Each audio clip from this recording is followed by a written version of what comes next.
woman asking about membership of a society. First, you have some time to look at questions 1 to 4.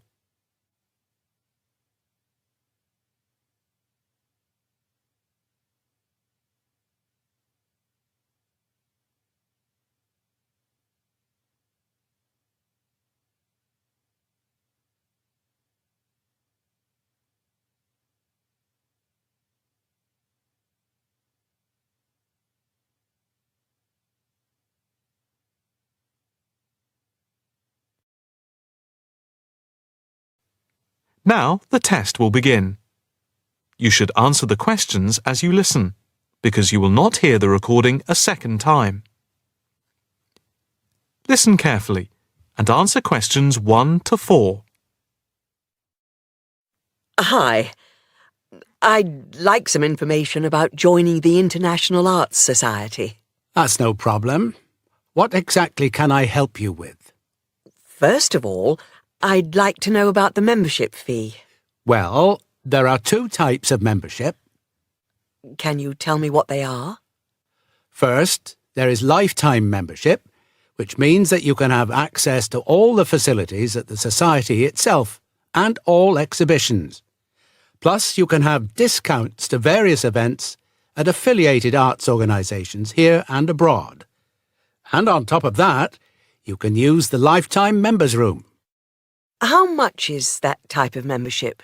Well, the lifetime membership fee is £1,537. OK. It's rather a lot to pay in one go. What about the other membership? The ordinary membership, that's £193 per year. That sounds a bit more reasonable. What does that entitle you to? You can visit the Society, including the exhibitions, the library, and follow the arts programmes on weekdays during the opening times from 10 a.m. to 9 p.m. and at the weekend between 10 a.m. and 5 p.m. On Saturday, if there's a special event like a lecture or restricted showing of an exhibition, then it opens until 9 p.m. So, what is the difference between this and the lifetime membership? In the long run, you save money as you're making a one-off payment, and you have exclusive use of the lifetime members' room. OK. What arts programmes do you run? Well, the Society has a very extensive programme to cater for all tastes. There's a series of exhibition rooms for the permanent collection of paintings, watercolours and sculpture. And then there's a new exhibition area which opened at the beginning of the year. And we run a series of courses and lectures to go with the exhibitions. Can I ask about the lectures? What is scheduled for this year? The latest list is in this leaflet. Oh, yes. That looks very good. Are all the exhibitions, etc., free if I join? Yes, everything is free. That's fair enough. I think in that case I'll join. Before you hear the rest of the conversation, you have some time to look at questions 5 to 10.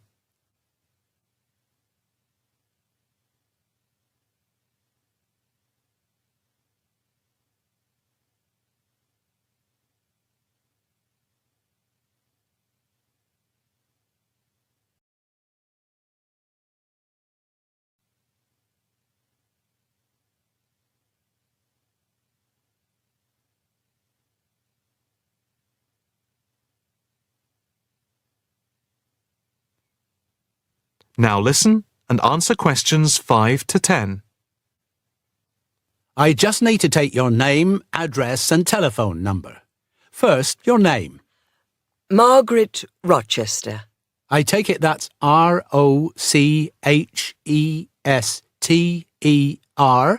Yes, that's it. And the address? It's 55 Stone Avenue.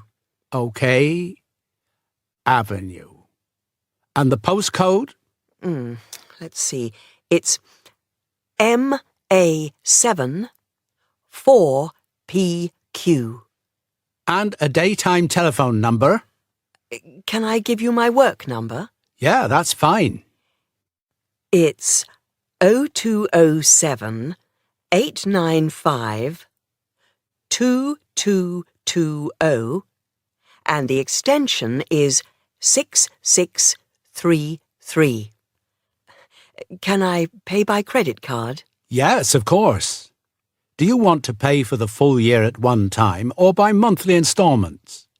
You pay £4 extra a month if you pay by instalments. OK. I think I'll pay by monthly instalments. Right. If you just complete this form, then we can set up the monthly payments. OK. If you just put your PIN number in the machine, I can deduct the first month's payment. Right.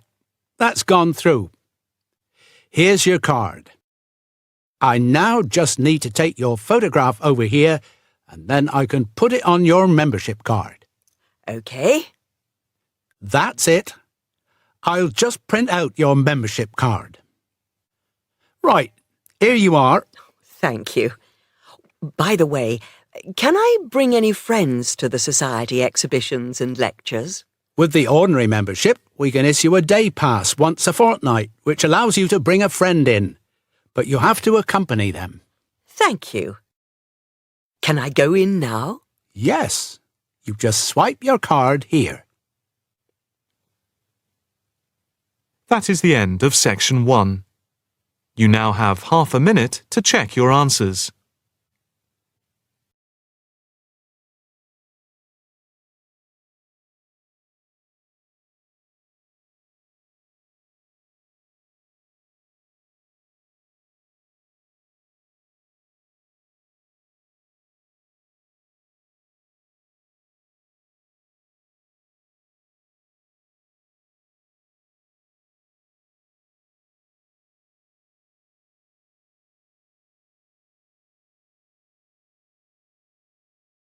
Now turn to Section 2.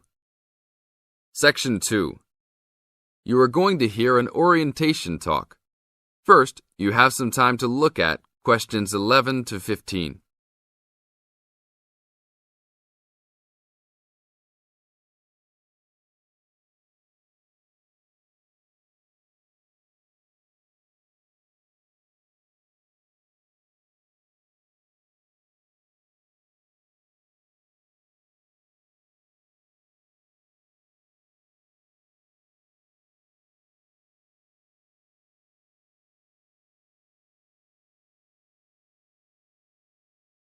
Now listen to the tape and answer questions 11 to 15.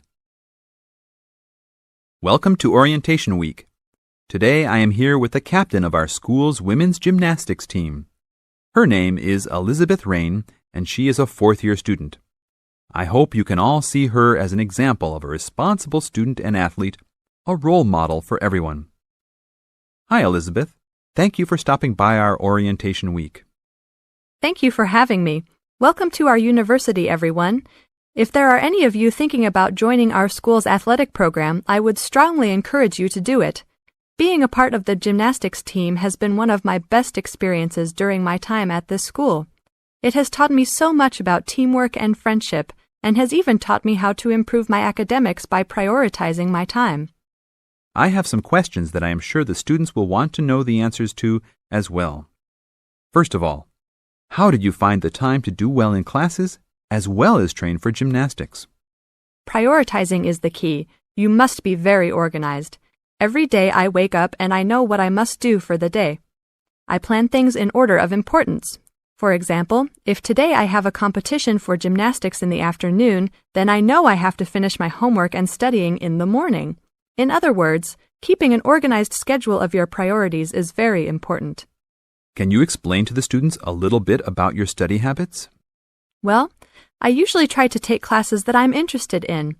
This way, I have no excuse not to study because I chose the classes out of my own preference. I separate my study time by class. For example, if I have 5 classes for this semester, I will study for 1 class a day from Monday through Friday, and then review for all of them on the weekend. I won't try and study for all 5 of my classes at one time. It is too hard to do that, to remember everything and not feel like you are going crazy. It is very important to focus the time that you set aside for studying. I do not study with the television on. I try to keep away from all distractions, because I find that I learn better that way. But of course, how each individual will study depends on each person. Now look at questions 16 to 20.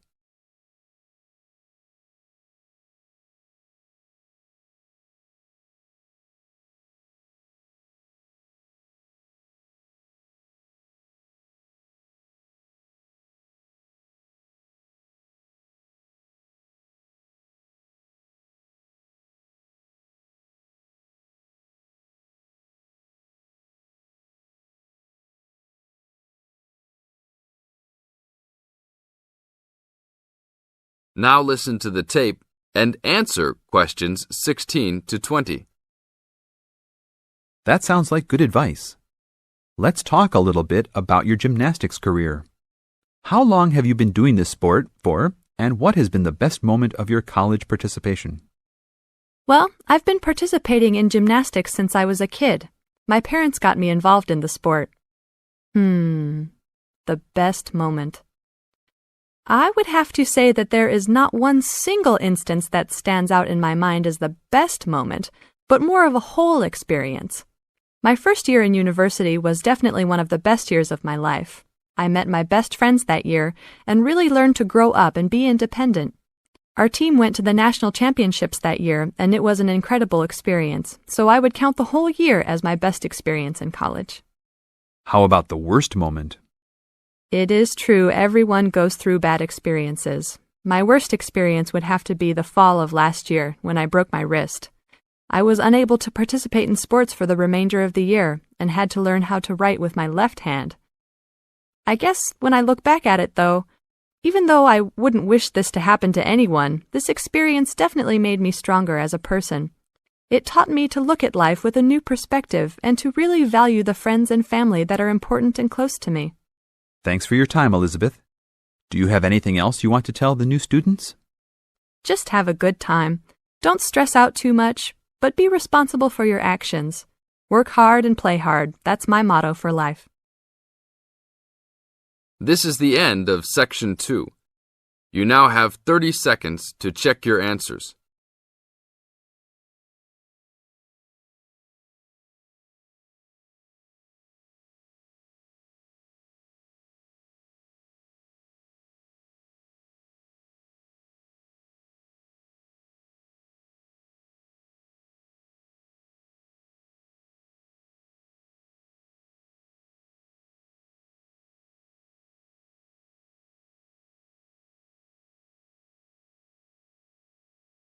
Now turn to Section 3. Section 3. You are going to hear a conversation between a student and a tutor. First, you have some time to look at questions 21 to 25.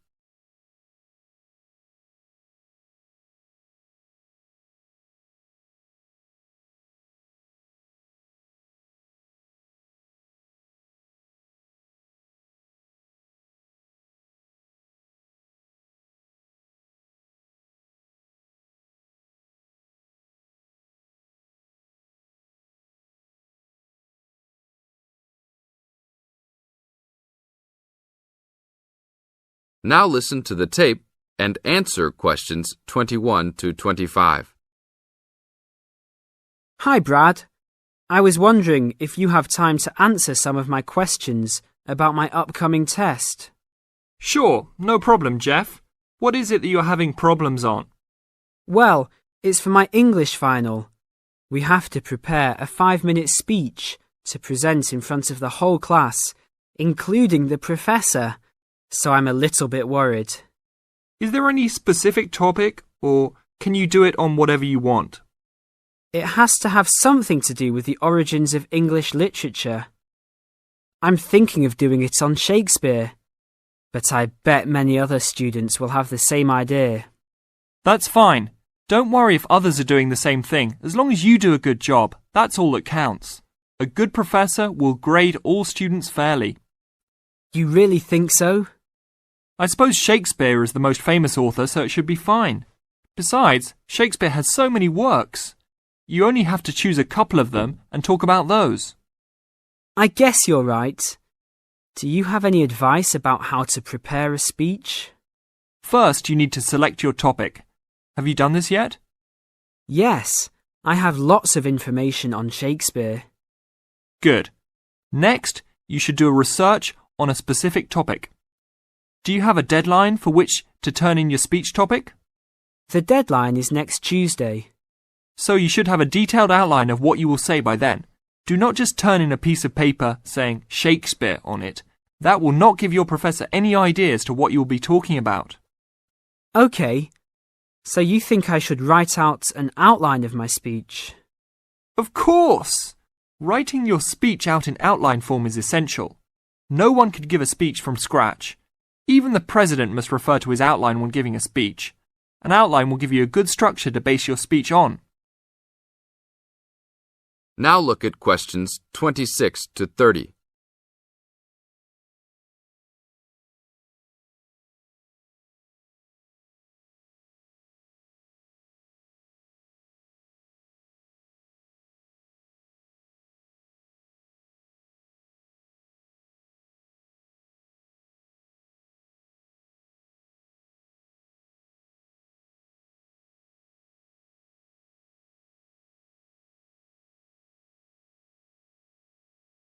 Now listen to the tape and answer questions 26 to 30. That's true. I was thinking that I would do an outline last, after I figured everything out. But I think your idea is better. What should I do after I have an outline prepared? You should then write the speech out, word for word, what you're going to say. This is so you'll have a firm idea of what you will say. It doesn't mean that the speech you will give will be exactly the same, but at least you have a fairly good idea what the final product will be. At this point, I can read it over for you if you want. Really? That would be great. I would appreciate that so much. No problem. Once you write it out, the next step is to practice giving the speech. At first, you can do it in front of the mirror, so you can see your expressions in your presentation. After that, you should practice giving your speech to some friends. I can listen to it for you too. That's a great idea. I really owe you a big favour then. Sure, you can do my Latin homework for me. Just kidding. Seriously, don't worry about it. I can help you with anything you need. So when is the speech due? Well, the speech topic is due next Tuesday. The speech itself will be due next Friday. I can help you any time you want because I have no tests this next week. Besides, I'm an English major and Shakespeare is one of my favourite authors, so helping you out will be no big deal. Thanks so much. Well, I'm going to the library to get started on all this. I'll call you tomorrow. See you tomorrow then. This is the end of section 3. You now have 30 seconds to check your answers.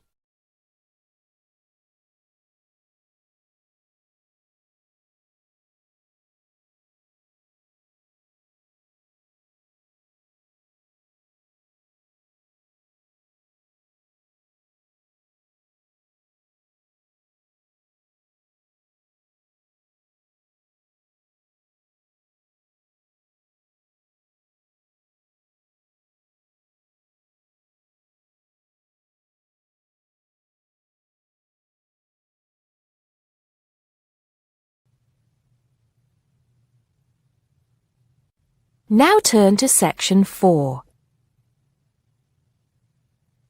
Section 4.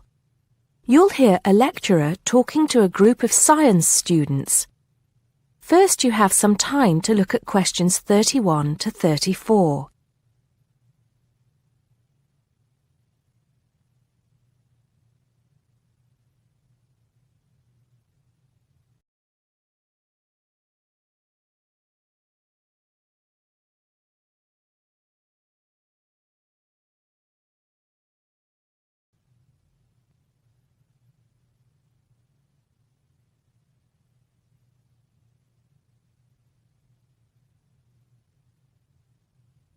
Now listen carefully and answer questions 31 to 34. Good morning, ladies and gentlemen, and welcome to the science faculty. As you may know, my field of study is neurobiology, so you may be wondering what I have to say to those of you who are studying physics or chemistry or geology, even those of you who intend to become doctors.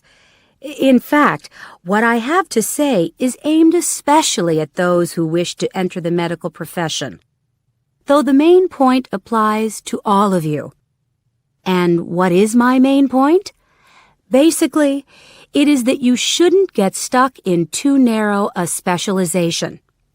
What I mean is, too often doctors and scientists become experts on one small aspect of their subject and neglect the rest.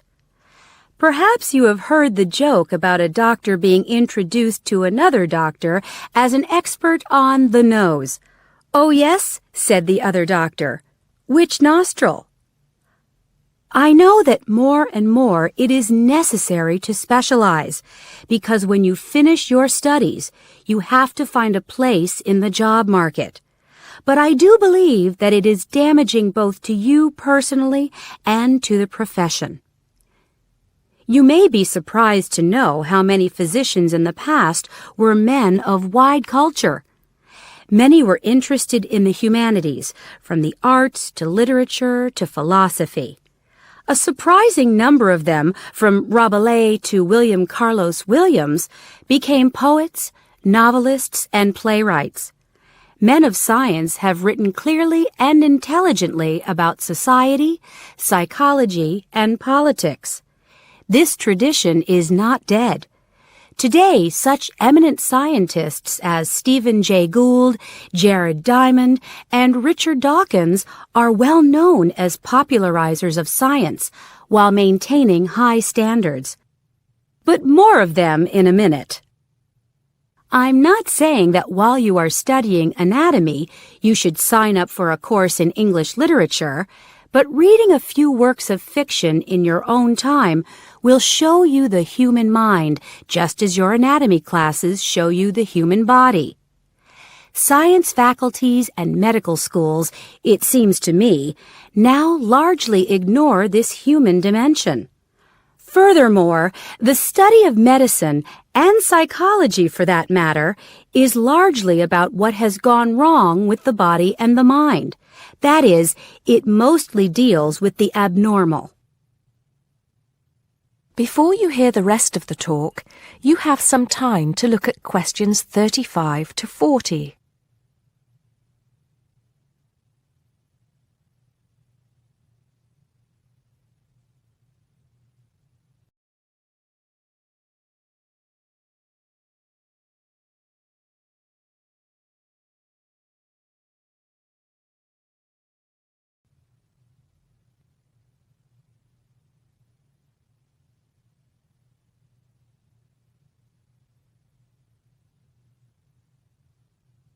Now listen and answer questions 35 to 40.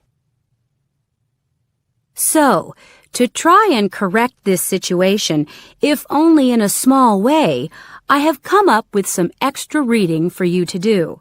Don't worry. I wouldn't have chosen them if I didn't think they were enjoyable as well as interesting. The first on my list I'm sure you've all heard of, even if you haven't read it. It's Bill Bryson's A Short History of Nearly Everything. Now, don't turn your noses up at it just because it's now officially a school book and is written to entertain as well as inform. In fact, I've found it a very good bedside book. Next come a couple of the writers I mentioned earlier. Any collection of essays by Stephen Jay Gould is worth reading. He writes clearly in a language non-scientists can easily understand.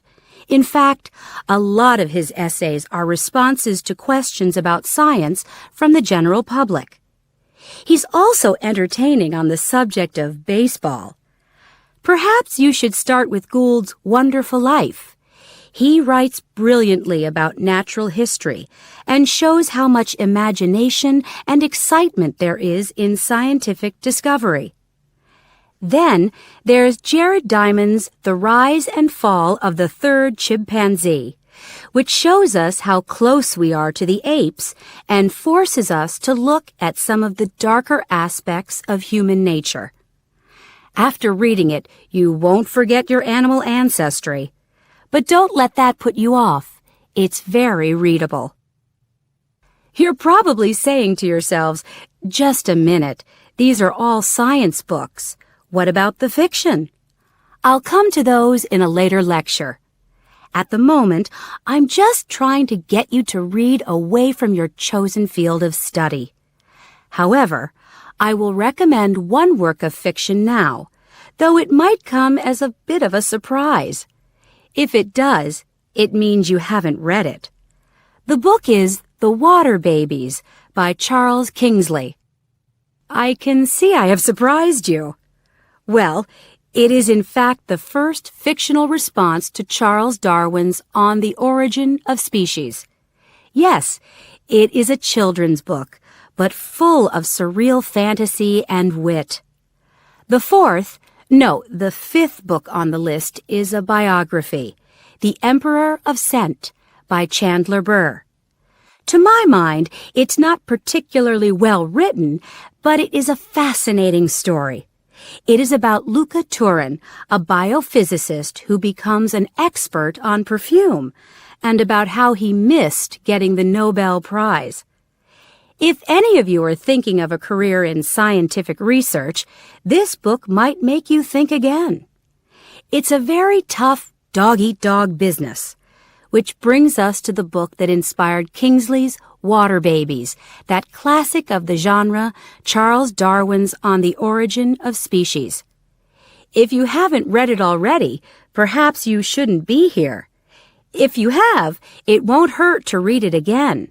Or if you prefer, read his The Voyage of the Beagle, which, as well as being of interest to any natural historian or anyone interested in scientific method, also makes a great travel book.